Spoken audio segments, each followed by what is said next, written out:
Assalamualaikum warahmatullahi wabarakatuh. Yang terhormat Bapak Dr. Andes Nurdin MSI dan juga Ibu Widya Hestining TSSPD MPD selaku dosen pengampu pada mata kuliah Ekonomi Syariah. Kami dari kelompok 4 yang beranggotakan saya Ismatria Flita NPM 21 dan Hani Ferdianti NPM 37 dan juga Siska NPM 39. Kelompok 4 yang akan membahas materi mengenai konsep produksi, konsumsi, dan distribusi dalam Islam.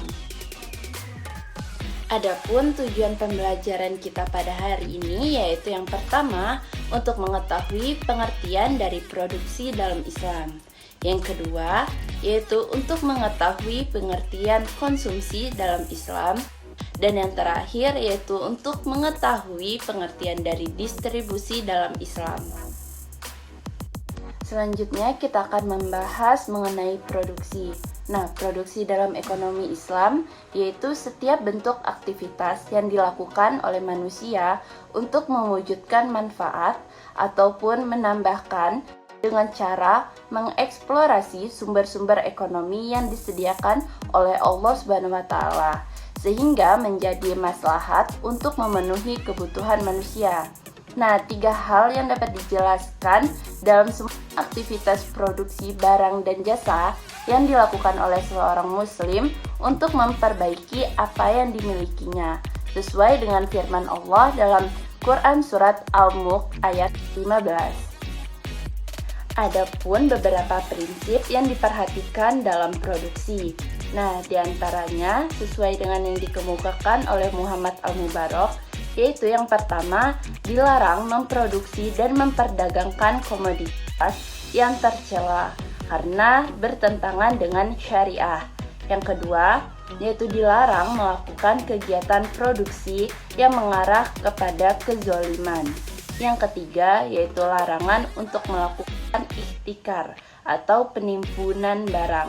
Dan yang terakhir yaitu harus memelihara lingkungan.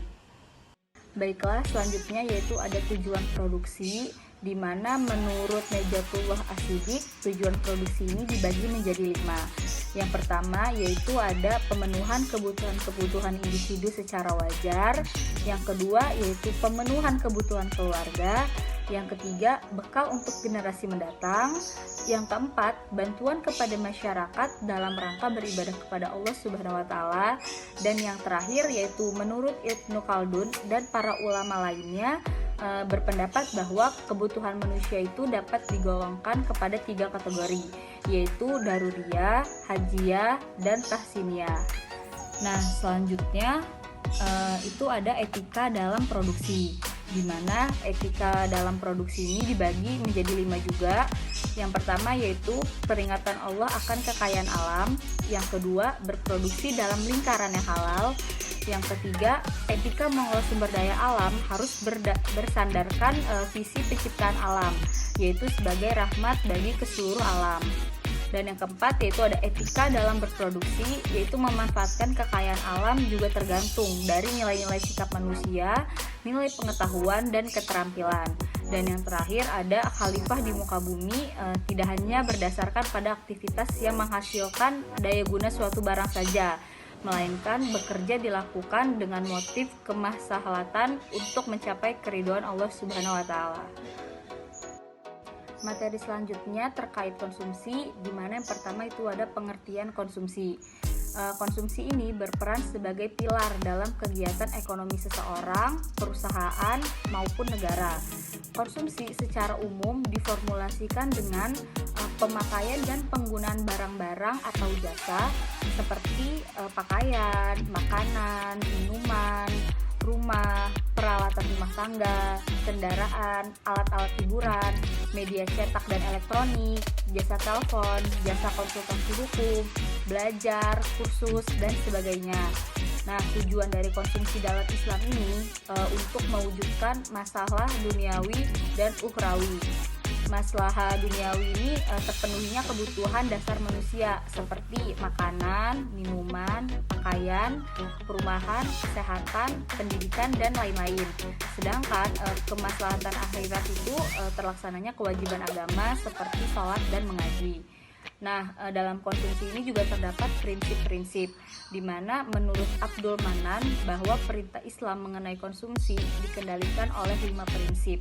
Yang pertama yaitu prinsip keadilan, yang kedua prinsip kebersihan, yang ketiga prinsip kesederhanaan, yang keempat prinsip kemurahan hati, dan yang terakhir yaitu prinsip moralitas. Etika konsumsi menurut Nafwi itu terdiri dari 6. Yang pertama ada tauhid yang berarti kesatuan, yang kedua ada adil yang berarti keadilan, yang ketiga free will atau kehendak bebas, yang keempat amanah yang berarti pertanggungjawaban, yang kelima halal, dan yang terakhir sederhana. Selanjutnya yaitu tujuan distribusi, di mana tujuan dakwah di sini ialah dakwah kepada Islam dan menyatukan hati kepadanya. Allah berfirman pada firman Allah Quran Surat Ali Imran ayat 110. Dan pendidikan seperti yang disebutkan dalam firman Allah Quran Surat At-Taubah ayat 103 secara umum bahwa distribusi dalam perspektif ekonomi Islam dapat mewujudkan beberapa tujuan pendidikan seperti suka memberi, berdamai, dan mengutamakan orang lain. Yang kedua yaitu mensucikan dari akhlak tercela seperti kikir, loba, dan mementingkan diri sendiri atau egois. Selanjutnya tujuan distribusi. Tujuan ekonomi yang pertama pengembangan harta dan pembersihannya. Yang kedua, memberdayakan sumber daya manusia yang menganggur dengan terpenuhi kebutuhannya tentang harta atau persiapan yang lazim untuk melaksanakan dengan melakukan kegiatan ekonomi. Yang terakhir, andil dalam merealisasikan kesejahteraan ekonomi di mana tingkat kesejahteraan ekonomi berkaitan dengan tingkat konsumsi. Selanjutnya yaitu etika distribusi. Yang pertama selalu menghiasi amal dengan niat ibadah dan ikhlas. Yang kedua transparan dan barangnya halal serta tidak membahayakan. Yang ketiga adil, itu tidak mengerjakan hal-hal yang dilarang di dalam Islam. Yang keempat yaitu tolong menolong, toleransi, dan sedekah. Yang kelima, tidak melakukan pameran barang yang menimbulkan persepsi. Yang keenam, tidak pernah lalai ibadah karena kegiatan distribusi. Yang ketujuh, larangan ikhtiar. Ikhtiar dilarang karena akan menyebabkan kenaikan harga. Selanjutnya yaitu mencari keuntungan yang wajar. Yang kedelapan, distribusi kekayaan yang meluas. Islam mencegah penumpukan kekayaan pada kelompok kecil dan menganjurkan distribusi kekayaan pada seluruh lapisan masyarakat. Selanjutnya yaitu kesamaan sosial, maksudnya dalam pendistribusian tidak ada diskriminasi atau berkasta. Baiklah, cukup sekian yang dapat kami sampaikan. Lebih dan kurangnya kami mohon maaf. Kami akhiri, wassalamualaikum warahmatullahi wabarakatuh.